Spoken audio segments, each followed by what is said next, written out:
Hiya, welcome back to Villefranche-sur-Mer in the south of France. This week's vlog is devoted to just one subject. Should I risk coming to Villefranche for my holidays this summer?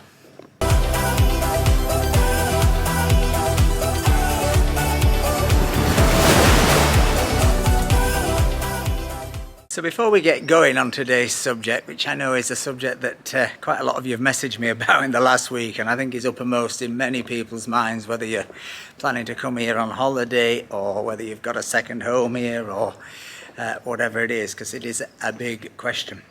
But before we get going, I just got to say a massive thank you, because we did it. This week we hit 1,000 subscribers. It seems a lifetime ago since my first subscriber. It was a man called Pimok in Thailand, I think. Hope you're watching this, Pimok. But it seems a million years since then, and there were many times when I thought we are never ever gonna get to 1,000 subscribers. But anyway, we did it, and we did it because of you, because you've kept watching, because you've kept commenting, because you've kept sticking your thumbs up or your thumbs down and playing along. And it's been quite a ride, and we've got a lot further to go now, because I think taking the vlog forward, I'm going to carry on these Sunday night vlogs in exactly this way, or in this kind of way, sort of newsy, opinion-y, whatever, COVID-19 updates. I mean, life. I might be doing those in 10 years' time, yeah, just because I know you'd miss them.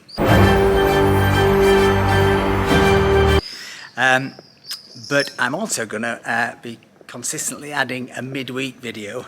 You may have seen the one this week I did about the wonderful dog photographer from Gorbio, Gilly Bennett. Here it is in the corner of the screen. If you've not seen this, check it out, because it is fantastic. Gilly is a great character, does some wonderful photographs, and you can order them all from her website, so you can even have one to keep.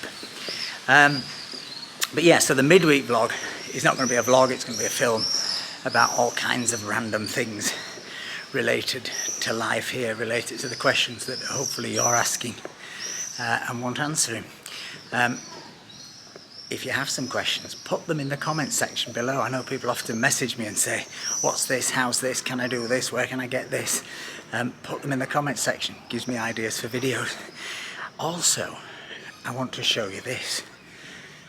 It's my brand new little t-shirt. What do you think? Mr. Boo bought me this to celebrate my 1,000 subscribers. I know. And he also bought me a little beach towel.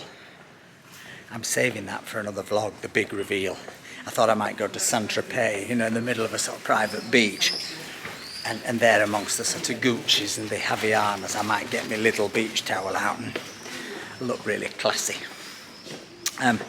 But anyway, fantastic that we've got to 1,000, and I thank you all for your support. And hopefully a lot more fun to come as the channel grows and we get more opportunities to sort of visit places and do things. Anyway, back to today's subject, which, as I say, is uppermost in most people's minds. Is it really worth taking the risk of booking a holiday to come to Villefranche, to come to the south of France, given what's going on now? So what I'm going to try and do in this video is break it down into pros, cons, and what I think. So this is the good news bit. Well, the good news is everything is open and functioning almost normally here. In fact, even nightclubs last night opened. I know. I shan't myself be going, and I don't think there are many nightclubs in Villefranche. Though there is a Achilles. Achilles is open quite late. But nightclubs have reopened. So that's good news. In terms of the old mask wearing, well, yeah, you've still got to do it inside, but as you can see, there are no masks required outside. None on the beach, nowhere down here are people required to wear masks outside. So you can live pretty normally. If you get on public transport, you will need one. The other great thing right now is, of course, it is quieter than normal.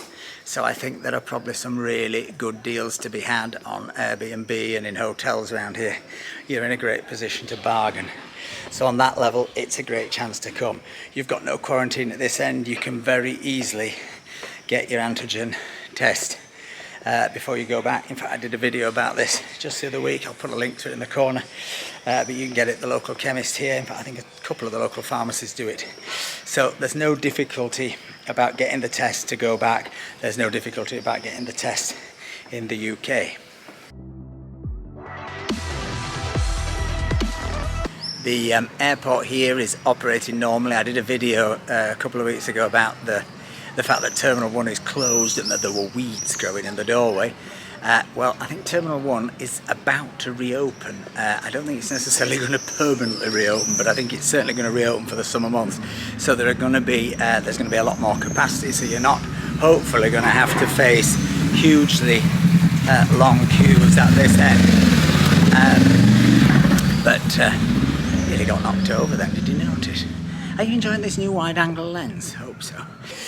In terms of the French health passport, well, the French are getting that together, and it will probably be brought in for large crowd events, etc. You are going to need proof of 2 vaccinations, etc.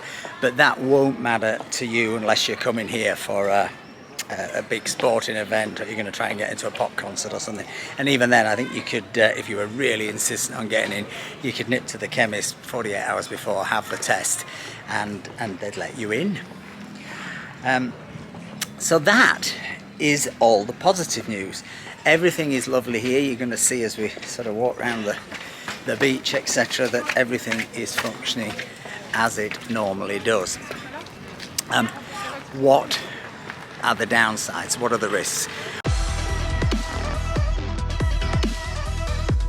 Well, without doubt, the biggest risk is, of course, that the rules suddenly change. It's taken a long time for the UK government to get round to removing that quarantine. I've only been banging on about it for a year. You'd think they'd listen, wouldn't you?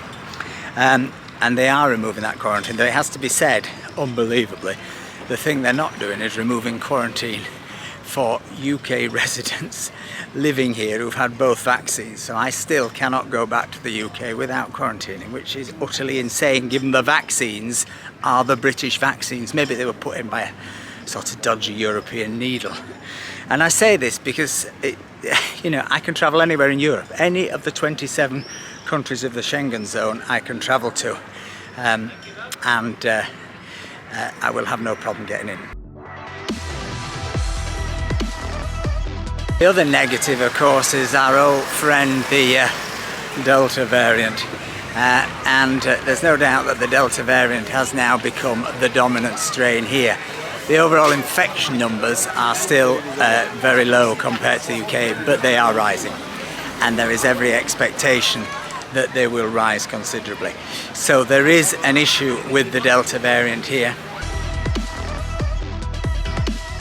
Does that mean that the French will impose quarantine on the UK? I thought last week and a couple of weeks ago, I thought this is a possibility, and of course it still is a possibility.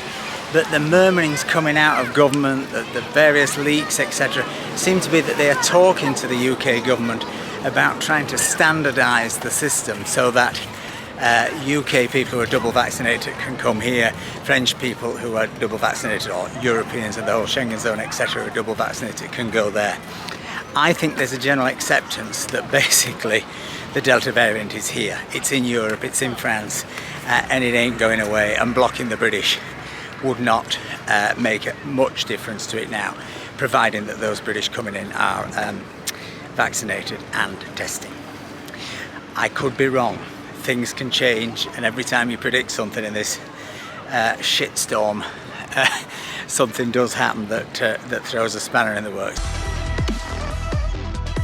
So of course, I think the thing that would potentially really throw a spanner in the works would be if there was another variant discovered. Not so long back we had the Bordeaux variant. Maybe the south of France is going to get the Rosé variant.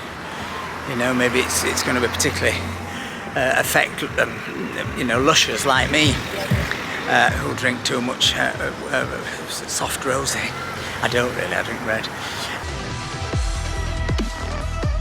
And it's a big but. the vaccination program is rocketing ahead, but there is still big vaccine resistance. I had a blazing row with somebody this week who was refusing to get vaccinated. Tried to explain that it wasn't just about what they wanted, it was about society, and it was about whether they'd be able to open their business and all the rest of it. Got absolutely nowhere. Afterwards felt a bit guilty. I kind of thought, well, it is their right not to have the vaccine. I get it, it's individual choice, but you know, incidentally, the French are thinking about introducing compulsory vaccination for certain professions. I think certainly caregivers, etc. I think it'd be very controversial here, but I think they are seriously thinking about it. They're also thinking about introducing COVID passports needed at bars, COVID passports needed at nightclubs, etc.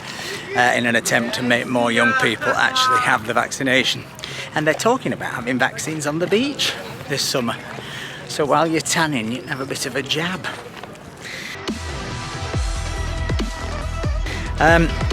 So there is a downside there. There is every chance that I think in big parts of Europe that the Delta variant will take off in quite a big way.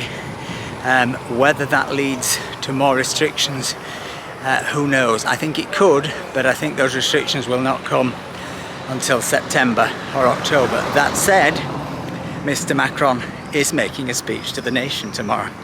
And I think he's going to talk about vaccination. I think he's going to talk about the possibility of what other restrictions may be brought in. It may be that there is some some mask wearing returns outdoors in certain areas. I think it will be left up to individual prefectures, regions to actually decide, but who knows? So those are the downsides. The downsides are what have always been, is that at a whim the government can change its advice, etc. That things could change on the ground, that you could end up having to quarantine when you go back. What do I think you should do? And I do know. I know everything. Well, it's a tricky one. I think if you are planning to come here in the next 6, 7, 8 weeks, I think the odds have shifted in your favour. I think the risk is worth it. I don't think the risk is that enormous in terms of the UK reintroducing quarantine. I think they seem set on a one-way street, for better or for worse. Quite whether they should get rid of mask wearing on public transport is another debate, isn't it? But they seem set on one course. I think Macron is also set on one course. That said, if the Delta variant really takes off, who knows? So I think the balance has shifted in your favour. If you are looking at coming in October or November, then on the one hand, things have improved because obviously one would expect even more people to be vaccinated. I know the EU have declared this week that they have enough vaccines to vaccinate now 70% of the whole of Europe. The problem is getting everybody to do it, in my opinion. But I think later there are still question marks. As we've discovered with this whole thing, you can take virtually nothing for granted, apart of course from a England victory in the European Championship final. If you enjoyed this video, give me a like, give me a thumbs up, and please subscribe. There'll be another video in the middle of the week, and it won't just be me talking. Bye.